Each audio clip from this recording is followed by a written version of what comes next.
друзья, мы ведем наш репортаж из Сан-Августино, старейшего города Америки. Мы находимся на Марине. Марина — это вот это место, где живут лодки. Вот там большой-большой сарайчик, где, собственно, их паркуют богатые люди, которые не хотят брать на себя вот эту ответственность, грузить эту лодку на трейлер, вывозить ее домой, мыть, парковать, платить, притаскивать обратно. Ничего такого не нужно. Все, что им нужно, это позвонить. И ребята вот на таких здоровенных форклифтах с длинными такими вилками. Форклифт, лифт поднимать, форкс — это вилки. Они едут туда, в этот сарайчик, берут с полочки твою лодочку. Вон там, я не знаю, сейчас настолько солнечно, я в очках. Берут лодочку, привозят, опускают тебе ее, и все. И счастливый обладатель этого паркинга начинает наслаждаться. Мы тоже сейчас будем наслаждаться первым в этом году райдом на лодке. Денек сегодня, должен сказать, несколько прохладный. Я даже взял вот ветровочку. Вчера вообще холодно было. Хотя какое-то мая уже, 2 или 3. Так. Меня, наверное, уже ждут.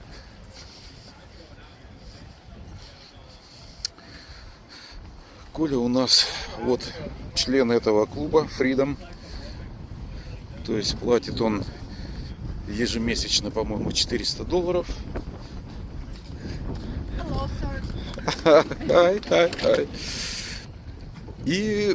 Но перед этим, чтобы платить $400 в месяц, единообразовое, так сказать, membership покупается. Он или 5, или 6 тысяч стоит. Вот это он сделал пару лет назад, а может уже раньше. Время быстро летит. И все. И в принципе не лимитированное. Сколько угодно. Вот говори, хочу кататься. И, по-моему, там 4 часа. То есть хочешь сегодня, хочешь вот завтра, как хочешь. Ну, надо уточнять, я не знаю, может быть, правда, там есть какой-то лимит на поездки. Когда он вернется, он заплатит только... Он заплатит только за бензин. Ну или не он, мы заплатим в данном случае, поскольку мы приглашены. Надо же разделить. Что у нас? У нас 150 Ямаха. Николай. Вот. Они приготовились ловить рыбу. А это, Коля, а вот такие штуки тоже, ну... Коль, вот такие большие, ну, их невозможно рентовать, да? Это как бы парибот. Ну, да, не в нашем клубе. Да. Парибот — это, видимо, когда толпу день рождения справить там или какой-нибудь. Так что вот Марина. Красота. Ну и забыл добавить про этот membership. И это же еще можно сделать не обязательно только в Джексонвилле, а вообще в любом городе Америки, где есть водоемы. Да, Коля? Мира? Мира даже? Во Франции, в Италии, в Австралии. Ого! А почему бы до сих пор этим не воспользовались никогда? У нас никогда времени не было, чтобы целый день потратить на лодку. Ну, это да.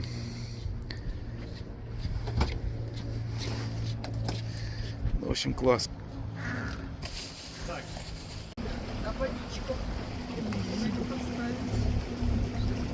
Ты хочешь туда пить, туда сядет?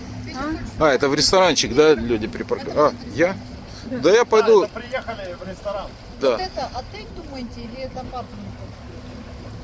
Я думаю, апартаменты. Отель? Думаю, апартаменты. Очень красиво. Такие красивые рестораны. Ленусик, иди сюда. Садись, я здесь. Садись. Сейчас будет у тебя Я буду представлять. Будет тяжело на глиссировании выйти, вы все на носу сидите. Ну, давай. Я сейчас перейду. Ладно, я пошел к мужчинам. Да, девочки, садитесь туда, ноги вперед. Майкл, можешь туда. А это То есть это даже речка. Так, что у нас? 5,85. Это футов под килем, да? скорость 6 А, миль в подожди. час. Вот 13,5 13,5. футов, да.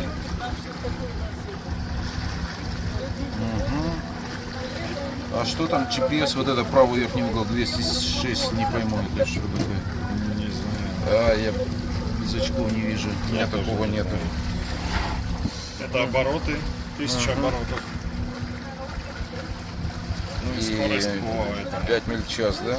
Ну да, видишь, тут показывает 5,6, а тут 5. То есть по GPS мы едем быстрее.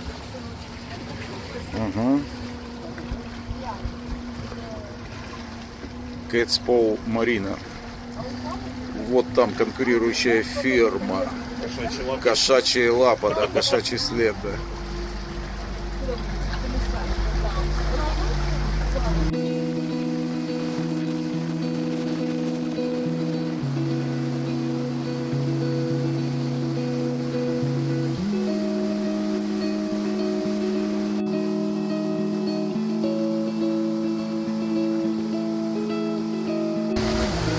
Разводной мостик.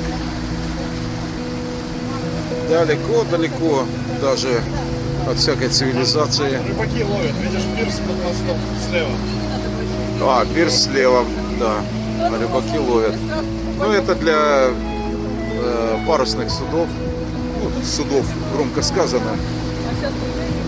Те, кто под парусами идет, если мачта высокая, по требованию откроет.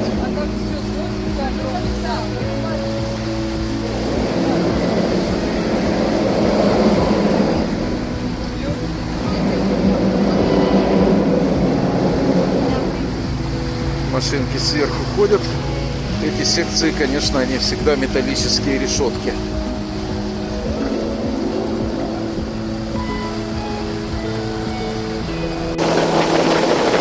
Вот живут люди, у них вода всегда во дворе, всегда. В любое время вышел, выдохнул морской водой.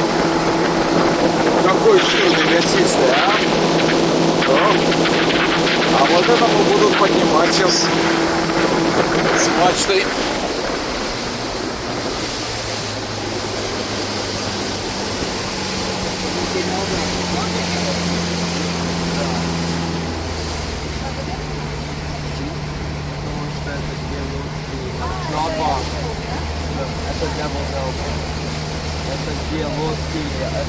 О, это где мы в прошлый раз спускались, да? Да. Там это что, Трамп на крыше, по-моему, написано, да, Трамп. Это последний туалет. Забыли они закрасить это. Да.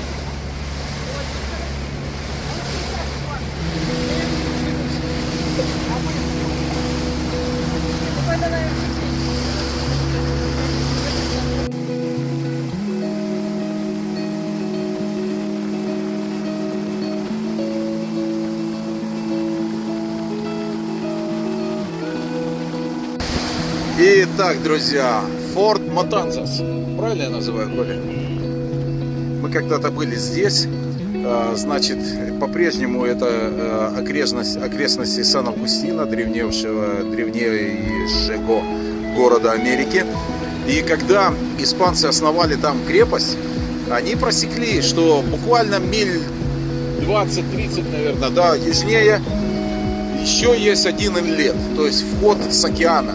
И теоретически враг мог пройти сюда.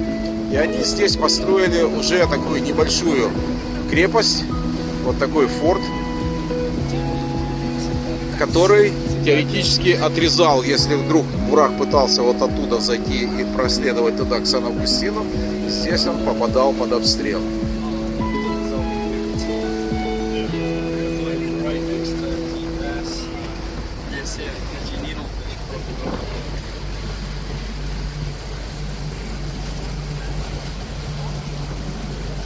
Так что почти 500 лет всем этим делам.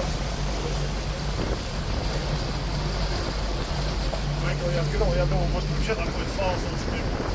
А почему почти? наверное, уже прям вот надо посмотреть. Ну, если Америке 250. Америки, США. Ну да. Ну, Ну, мы так подразумеваем это. Так, ну хорошо, лет 300, наверное, ему, да? ты что, лет 300? Ну когда Америку открыли, в каком? 1400, 1496. Майкл, в каком году Колумб открыл Америку? Так, сейчас я буду гуглить. Maybe, я думаю, где-то like 1670, Ты что, 16? Мое предположение 1496.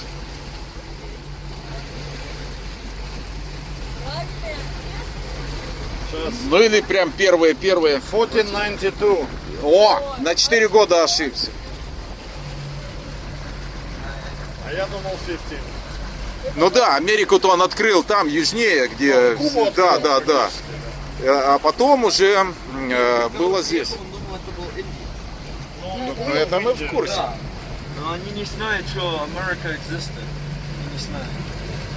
Они не знают. Они не знали, что Америка существует. На материке он не был. Да, Он именно они строил. думают просто, если like, вот так поехать, просто like, поехать так, но там был Америка, и он просто думал, это Индия.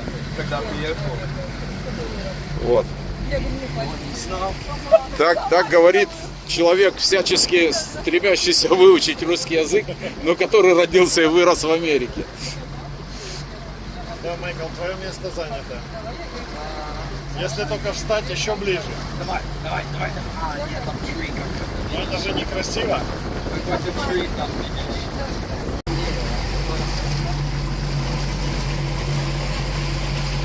И вот вон этот pond, который есть. А у них удочка стоит. Там, видишь, можно туда пойти. Это местные заняли все самые сладкие места Они literally под copy солнцем. us. Они знают нашим спот. Подожди. Да я не знаю, где тут наши места. По-моему, здесь любое место нормальное. No, I don't care, я пойду в pond. Не, ну нам надо фишинг же еще. Нам надо space for fishing. Вот, давай тут. Рыбу ловить будем. А тут как? Ну вот там я стану.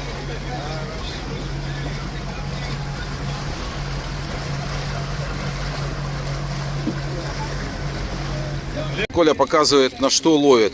А что это такое вообще? Это блоха, сен-фли. Сен-фли, песчаная блоха, да?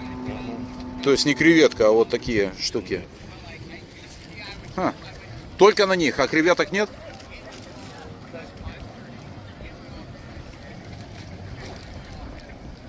Не на креветке в этот раз? Ну, мы взяли креветок, но хотим попробовать. Потому что эти живые. Ага. Хотим на живых попробовать. Понятно. И у каждой лодки есть такой лайввелл. Здесь он, да? Нет, вон посередине. А, вон он, да. Вон он посередине. То есть там вот они плавают. Прям У нее свежачок. даже икра красная. Ну, если бы я был рыбой, я бы такое съел бы точно сразу.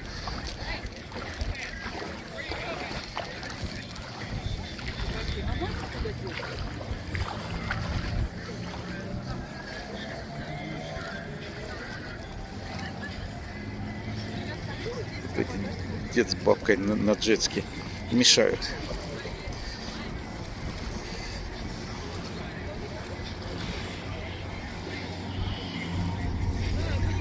Майкл идет, улыбается, счастливый. Мы нет. Они, like, 20 whitings over there поймай, когда? Там машине лодка, где они кипр все ночи, они like вот такие, пап. Пап, они like вот такие. Так а там есть место, куда переехать? Или там все занято до сих пор? Они taking up 2 лодки. Нету места.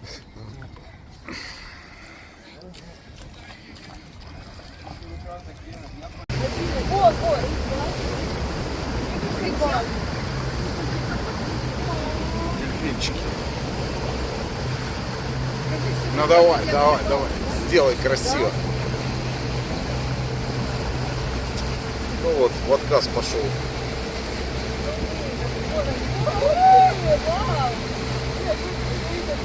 Good jump!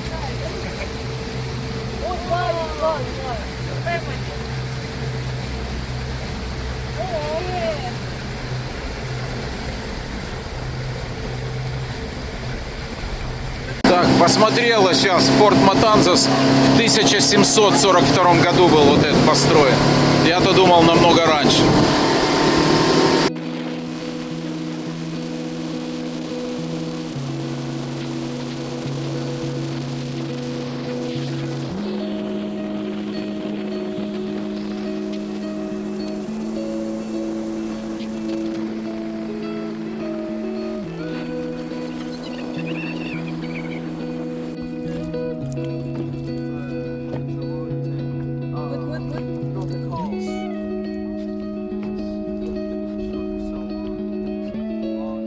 Long sail catfish, sail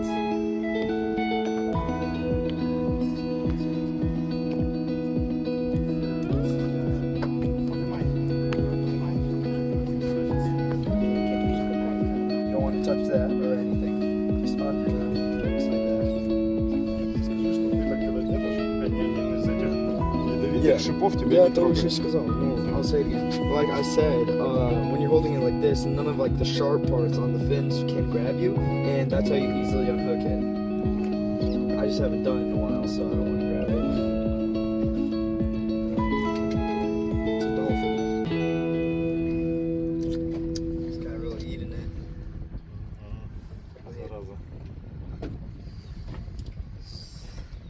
Очень тяжело. Не, надо, короче, Майкл, все-таки плеерс доставать. Плоскогубцы нужны. Сейчас, это очень...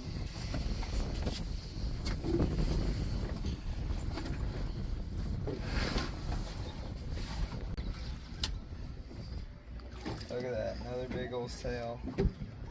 Oh, he's barely hooked. Yeah, we could release this guy. Sam Reba. Yeah, he's tangled in the line, but it's okay. No, he's not. At least.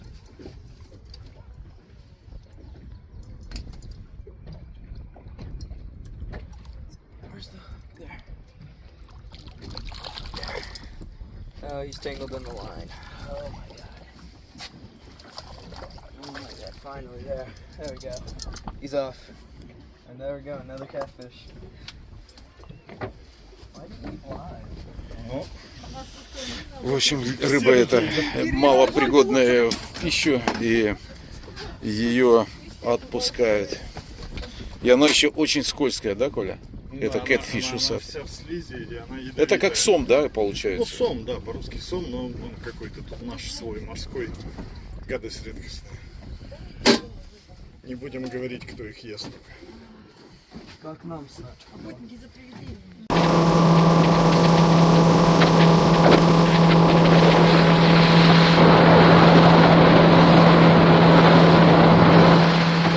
Привет, друзья! Привет, друзья! Понедельник, день тяжелый. Значит, тут уже начались маневры на обслуживание у нас. Вот трак, который мы называем лысый. Почему он лысый? А потому что у него нет оперения сзади. Вот этих фендеров, которые вот там. Это тот трак, кстати, где кто-то умер. Ой, слава богу, в трубе выхлопной, я имею в виду. В трубе. И я не знаю, вот меня до сих пор как-то тревожно. Помните, я приехал, оно что-то там шкребется такое. Я ж завел, думал, сейчас дуну, и оно как-то там выскочит оттуда через верх. Специально смотрел, ничего не выскочило. И теперь я параною. Теперь я параною, потому что как-то труба выглядит черновато. Ну, для дефовского трака. Дефовский, ну, который с этими фильтрами, бочками очищающими, по идее, он должен выглядеть идеально.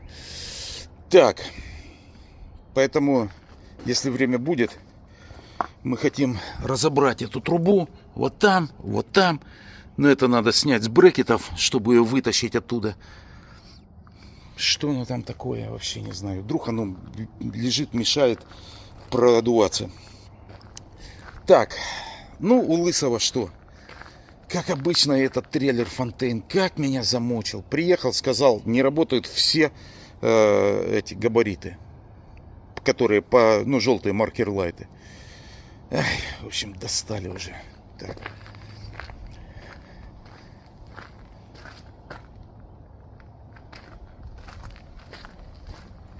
Я что-то не понял.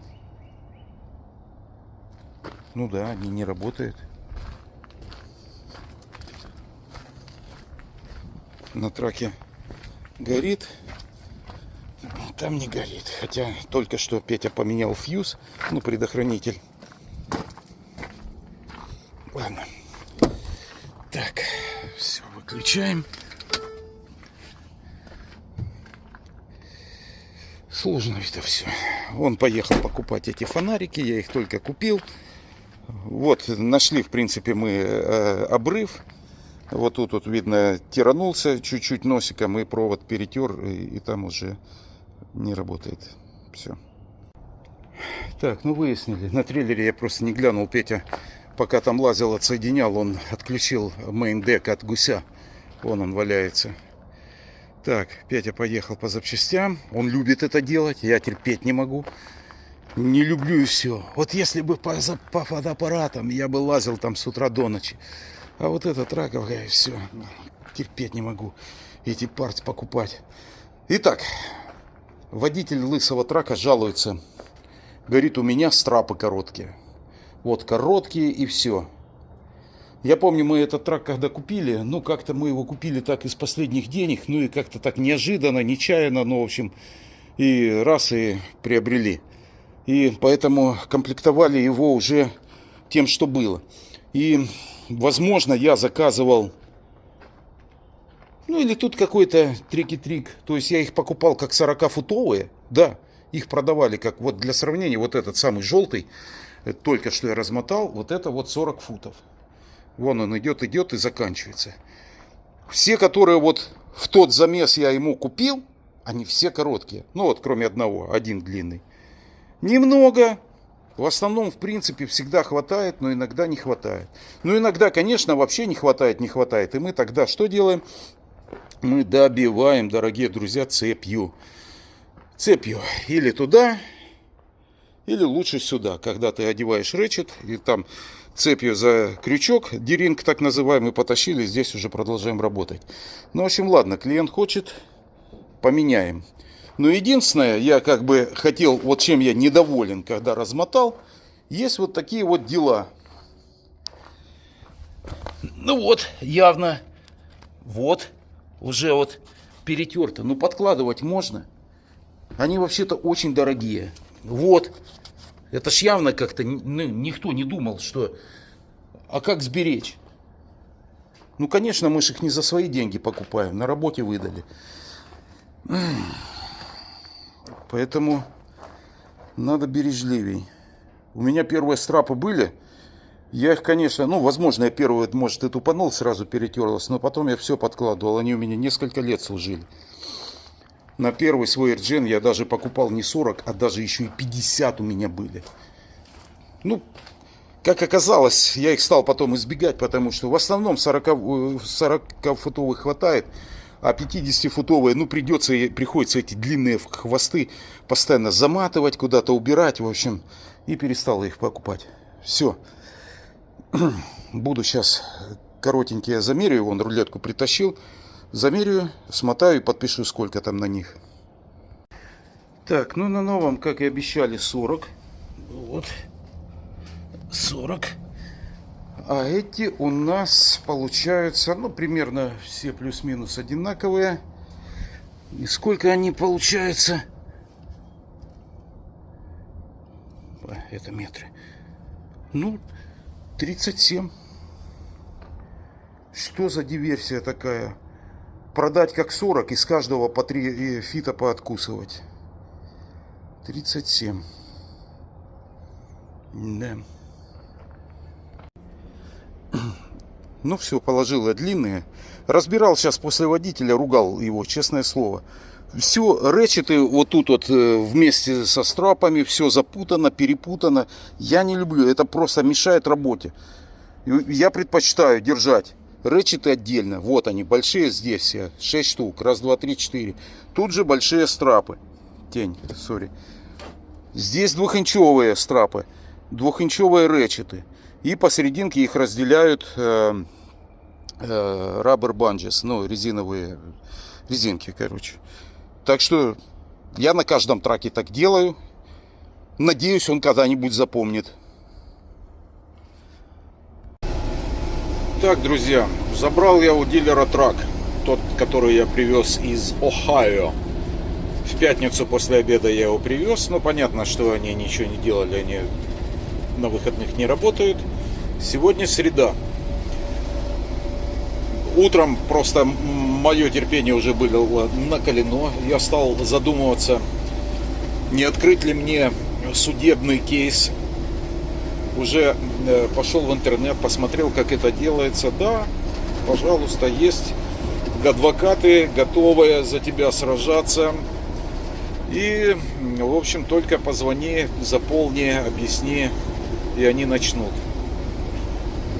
И я с утра поехал туда. Не стал им звонить, спрашивать, как там дела. Приехал. Они были несколько удивлены. Ну, говорят, как бы сделали. Ну, как и в прошлый раз, они сказали, держим пальцы крестиком. Я говорю, ну, что было-то? В общем, было-то, говорят, следующее.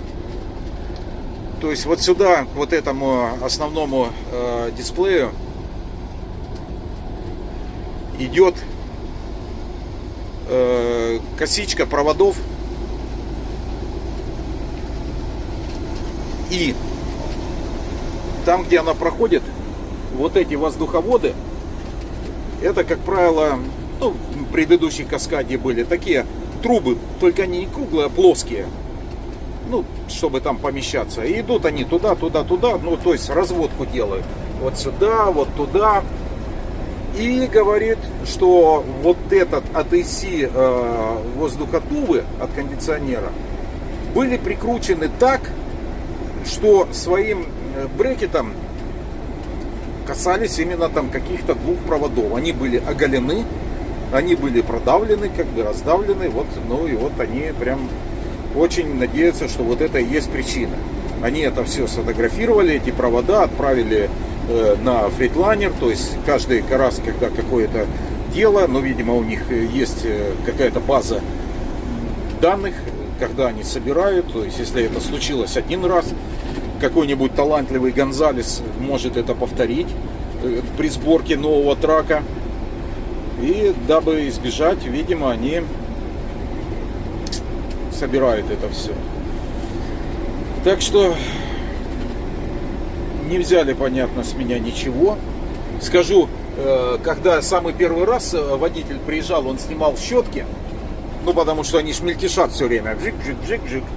И в Амарило, в Texas, они у него удержали, ну как у него, у меня $100, потому что они работали, они устанавливали щетки. Они устанавливали щетки. И вот это работа. В этот раз они были сняты тоже щетки, но они не взяли ничего. О, тут прямо вот такие потертости, затертости на стекле. Так, друзья, зацепил я трейлер, пригнал. А с трейлером у нас была проблема такая. Ну, наш один очень хороший и старательный водитель так старался опустить его, потому что груз был высокий, что чуть-чуть перестарался. И, скажем, очень низко опустил. И хотя ехал трак по Interstate, ну, то есть между штатами, довольно такая скоростная дорога, ну, ничто не идеально, особенно это 16-я, я ее знаю. Она чревата тем, такая, бывают там такие стыки, неровности. И, в общем, в результате маневра, говорит, перестраивался вроде слева направо или наоборот, неважно. И, в общем, так, говорит, такое ощущение было, что трейлер как-то замедлился. О, так, это ремонт колеса был, видимо, торчит. У нас трейлер замедлился. Это я сейчас только забрал его. И весьма Это на грязь не надо смотреть, это я вот здесь вот черкну. Весьма вот этот носик, ну, было страшно. Я не знаю, я попробую приложить фотографию, не забыть сюда, что было до и было после. И вот я отогнал Роме механику. Думал, как его выстукивать. Дело в том, что вот этот металл необыкновенно крепкий, крепчайший. Но выстукивать его бесполезно. В итоге он вырезал с рамы, отсюда вырезал и оттуда фрагменты сюда вварил, зачистил, грунтовал, и вот что получилось. Так что его трейлер сейчас я забрал и привез. Так, это водитель у нас ждет в отпуске. Так, вот этот у нас завтра будет уезжать. Я EPU открываю, чтобы они так проветривались, не было там конденсата, сушились чуть-чуть. Так, ну, в общем, с траком этим мы все сделали. Да, и пошли покажу вот еще что. Я не знаю, зачем он вот так делает. Я просто, правда, не догадываюсь, зачем.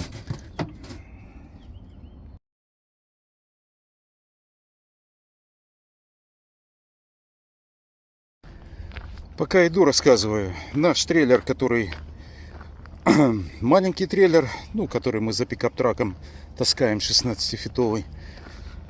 Ну, из-за того, что в последнее время, к сожалению, столько техники, что все время там занято все, и он стоит у нас под открытым небом.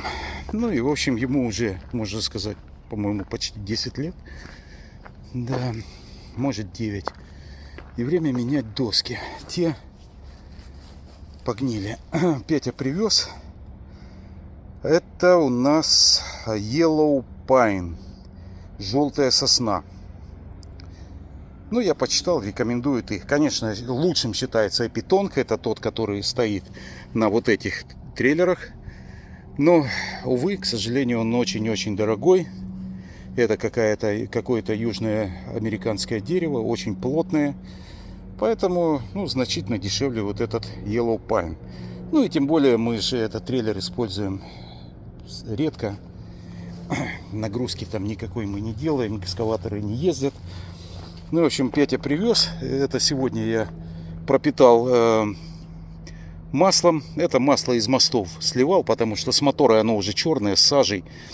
А это такое специально я оставил, чтобы пропитывать дерево. Ну и вот Петя тут подвиг делал. Сам все открутил. Снял все старые доски. Ну и вот в таком состоянии он. Я сейчас буду вот тут зачищать. И дуну грунтом пока. Ну так я делаю. Такой у меня вот инструмент. И как это работает.